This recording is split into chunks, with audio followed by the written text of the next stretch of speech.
ఎప్పుడు ఆలోచన మనిషిని వెంటాడుతూ ఉంటుందండి. దిక్కుమాలింది ఈ ఆలోచనే.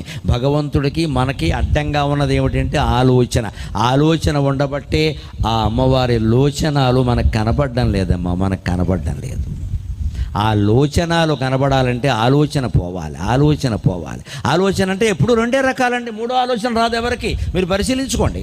ఏ ఆలోచన మనకు వచ్చినా ఒక రోజుకి 60,000 ఆలోచనలు వస్తాడు. సర్వే చేసి చెప్పారు ప్రత్యేకంగా మనస్తత్వ శాస్త్రవేత్తలు.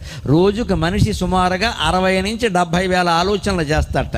60,000 కాదమ్మా, 600 పోనీ 60 ఒక కాగితం మీద రాయండి. అందులో ఖచ్చితంగా ఆలోచనలన్నీ గతానికి సంబంధించినవి అయి ఉంటాయి, లేదా భవిష్యత్తుకు సంబంధించింది అయి ఉంటుంది. వర్తమానాన్ని గురించి మనిషి ఎప్పుడూ ఆలోచించాడు.